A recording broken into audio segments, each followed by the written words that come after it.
बंदी छोड़ सदगुरु संत रामपाल जी महाराज की जय हो। परमात्मा की सभी प्यारी आत्माओं को मुझ बिंदु दास का सत्या है। दास उत्तर प्रदेश के उन्नाव जिले से है। दास का मोबाइल नंबर 70 126 81 835। भगत भाइयों, आप लोग जो संत रामपाल जी महाराज के शिष्य हो, संत रामपाल जी महाराज के शिष्य होकर के भी एक सत्य को साथ नहीं दे सके, सच्चाई कहने से डर गए, धिक्कार है आप लोगों पर। जिस गुरु ने सत्य बोलने की सजा आजीवन कारावास की पाई है, जिसको झूठे लोगों ने मिल करके पूरी उम्र काम करते करते आजीवन कारावास की सजा दिलाई है। धन्य है ऐसे सत्य पुरुष के बच्चों, जिन लोगों ने अपने निजी स्वार्थ के लिए भगवान स्वरूपी तत्वदर्शी संत रामपाल जी महाराज को आप लोगों की वजह से आज जेल की यातनाएं सहनी पड़ रही हैं। आप लोग भगवान के दोषी हो। हम तो नहीं जानते हैं कि जिस मार्ग पे चल रहे हैं हम, इसमें क्या होगा क्या नहीं होगा, मगर हमारे गुरुजी ने हमको हमेशा 27 साल में यही सिखाया है कि बेटा सत्य के मार्ग पे चलना, क्योंकि सत्य के मार्ग में चलने वाले के साथ परमात्मा हमेशा होता है। और आप लोग सच्चाई जानबूझ करके भी सच्चाई को दफन करने वाले, अपने आप को संत रामपाल जी महाराज का शिष्य कहने वाले मूर्ख लोग हो। आप लोगों से अच्छा तो ये जगत के लोग हैं जिन्होंने सच्चाई का ही पता नहीं है, तो बेचारे क्या बोले, क्या सुने, क्या समझें। और आप लोग सारी सच्चाई जानते हुए भी कुछ भी नहीं बोल पाते हो। कारण क्या है कि आप लोगों को गुलामी का भय मार चुका है, आप लोग का ज़मीर मर चुका है। आप लोग केवल नाम नाम के भगत हो, बाकी सत्य बोलने के लिए पड़ जाए तो जिस प्रकार से भरी सभा में भीष्म पितामह ने अपना सर नीचा कर लिया था, कर्ण जैसे महावीर ने अपना सर नीचा कर लिया था, कोई भी सत्य बोलने की हिम्मत नहीं रखा था। वहाँ पे भगवान का प्यारा सत्य के मार्ग पे चलने वाला बेचारा विदुर ने सत्य बोला था। और सत्य बोलने की सजा जानते हो क्या मिली थी? कि महाभारत में सबका विनाश हो गया था। एक वही बच्चा भगवान का बचा था जिसने भरी सभा में सत्य बोला था और भगवान का साथ दिया था। तो भगत भाइयों, आप लोग कायर मत बनो, आप लोग मत डरो। आप लोग तो बरवाला आश्रम में भी गए हो, आप लोगों को हर प्रकार से ज्ञान है, परमात्मा के सत्संग भी सुने हो। आपको पता है किसने हथियार लाए, कौन हथियार सप्लाई किया था, कौन ब्लैक एड कमांडो बना था, किसने 5 महिला के बच्चे की हत्या की है, कौन दोषी है। और सब जानबूझकर भी आप लोग छिपा रहे हो। आखिर ऐसा क्यों कर रहे हो? कौन सा भय आपको सता रहा है? अगर आप सच्चाई बोलोगे तो आपको घर से निकाल देंगे, या फिर ये मैनेजमेंट के गुंडे आपके घर में आके आक्रमण कर देंगे। अगर आज आप लोग जानबूझ के सच्चाई से मुंह मोड़ लिया तो कल आपका साथ देने वाला इस संसार में कोई नहीं रहेगा। अपनी आंखें खोलो, और जो कोर्ट से जजमेंट आया उसको पढ़ो। 429/2014, 430/2014, जिसमें मैनेजमेंट के गद्दार लोगों ने स्वयं कबूल किया है कि 5 महिला एक बच्चे की हत्या हमने की है। और जब ये हत्यारे खुले सांड की तरह गांव में घूम रहे हैं और एक निर्दोष संत को सजा मिल रही है, और इसके चश्मदीद गवाह आप लोग स्वयं हो, क्योंकि उस घटना के वक्त आप लोग बरवाला आश्रम में मौजूद थे। फिर भी आप अपनी बात अपने जबान तक नहीं ला सकते। अगर ऐसा क्यों, कौन सा भय आपको सता रहा है? भगत भाइयों, भगवान से डरो, इंसान से मत डरो। इंसान से डर के क्या, इंसान से डरोगे जीवन भर तुमको डराता रहेगा। भगवान से डरो, कोई बुरे कर्म ना हो। आप लोग पढ़े लिखे शिक्षित हो, अपनी आवाज़ उठाओ। आखिर कब तक आप अपने घरों में दुबक के बैठोगे? जब प्रमाण आपके साथ है, साबूत आपके साथ है। आपको गुरुजी ने कितना ज्ञान दिया, 27 वर्षों तक क्या समझाया कि झूठ बराबर तप नहीं, सच बराबर, झूठ बराबर पाप नहीं, सच बराबर तप, और जाकिर दे साचे वाकिर दे आप है।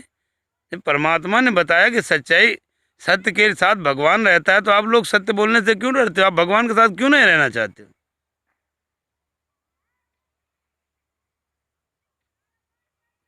आप लोग जागो, अपने जमीर को जगाओ। और यहाँ पे कोई न्याय करने वाला नहीं है। ये निरंजन का लोक है, आप सबको पता है। हमारे गुरु जी एक वाणी बोलते थे, निरंजन धन तेरा दरबार, यहाँ पर तनिक न न्याय विचार। यहाँ हमारे एक भाई ने रेहर थाना चौकी इंचार्ज के पास उन्होंने एक सूचना दी थी 112 नंबर डायल करके। जो हरीश दास जी बिजनौर से हैं, उन्होंने 112 नंबर डायल करके सूचना दी, और वहाँ से जिला बिजनौर के थाना रेहर से चौकी इंचार्ज एसआई प्रवीण कुमार ने रात को आके 10 बजे उठा लिया, और शिकायतकर्ता को दफा 151 लगा के चालान कर दिया, और सारी रात लॉकअप में बंद किए थे। आप किस पे विश्वास करते हो? जब प्रशासन ही देश का भक्षक बना है, तो देश की रक्षा कौन करेगा? हमारे एक भाई वो भी है जो सरहद पे कड़ाके की ठंड में, धूप में, छाँव में, घर परिवार गांव गली छोड़ करके सरहद पे इस देश की रक्षा के लिए खड़े रहते हैं। और एक ये भी भाई हैं जो देश के अंदर की रक्षा के लिए खड़े हैं, मगर ये आतंकवाद को पालते हैं, आतंकवाद को बढ़ावा देते हैं, घूसखोर होते हैं।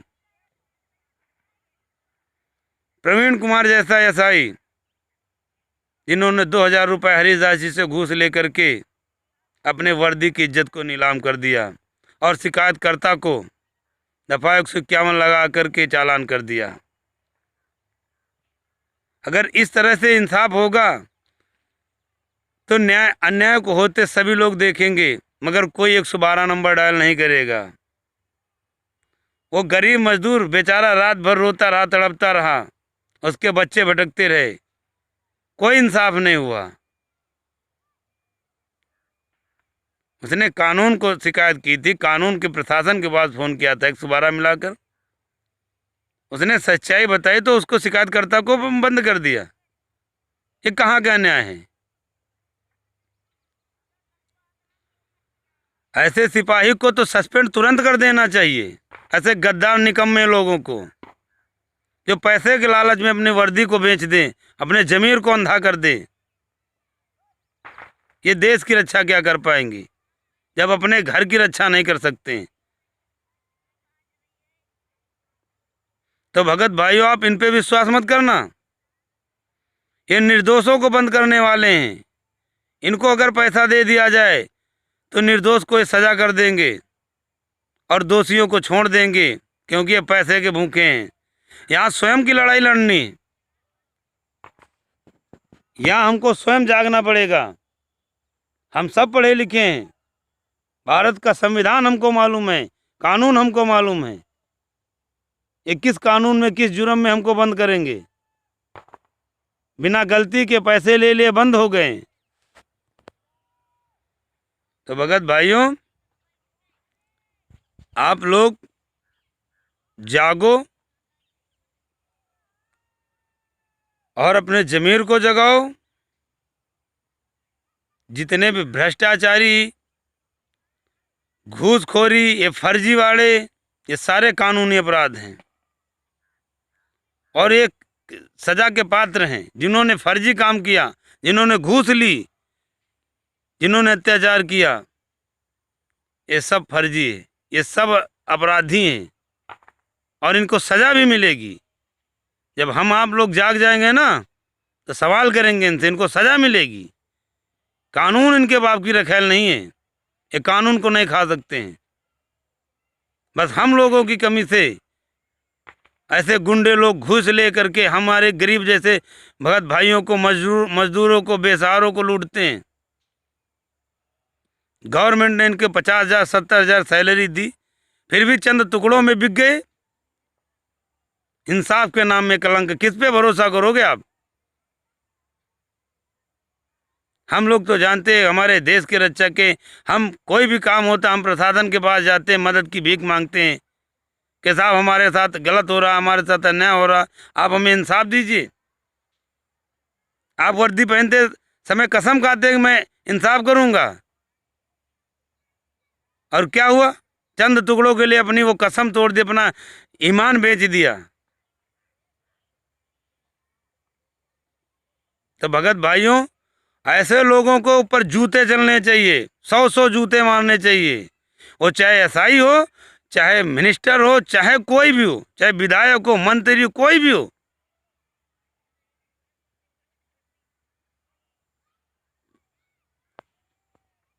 तो भगत भाइयों, आप लोग उठो, जागो और अपने हक के लिए स्वयं लड़ो। किसी पे विश्वास नहीं करना, क्योंकि ये आतंकवादियों से भी बड़े हैं। ये आपके भेष में आकर के आपको लूटते हैं। यहाँ दोषी जितने भी, वो गांव में आराम से अन्ना सांड की तरह घूम रहे हैं और निर्दोष आदमी जेल की यातनाएं सह रहे हैं। कोर्ट का जजमेंट 429/2014 सबके सामने, फिर भी कोई बोलने को नहीं तैयार, कोई इंसाफ नहीं है। रामकुमार ढाका, बलजीत, ये सारे लोग बरवाला आश्रम के समय पेट्रोल बम चला रहे थे, प्रशासन पे लाठियां, ईंट पत्थर जला रहे थे। इनको आखिर क्यों नहीं गिरफ्तार किया गया? ये सारे के सारे गांव में घूम रहे हैं और जो निर्दोष था उसको बंद कर दिया, और उसी के नाम से आज जगह जगह आश्रम बनाकर भोली भाली जनता को लूटा जा रहा है। इसका कारण क्या है? हमारी आपकी बेवकूफ़ी, जो हम आप लोग मैनेजमेंट के तलवे चाटते हैं। हमारी आदत पड़ गई गुलामी की। तो इस गुलामी के जंजीर को तोड़ो और स्वयं उठो, जागो और अपना फैसला करो। भगवान साथ रहेगा, भगवान पे विश्वास करो, अपने गुरु पे विश्वास करो। आपके गुरु निर्दोष हैं, वो दोषी नहीं है, वो 5 महिला के बच्चे के हत्यारे नहीं हैं। ये लोग झूठी गवाही दी है। बलजीत सिंह, राज कपूर और प्रीतम, मोहनलाल, गुरु का जो भाई है,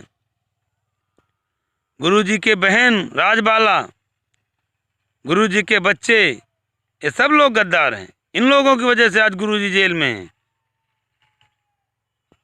भगत भाइयों, आप लोग जागो और अपनी आवाज़ उठाओ।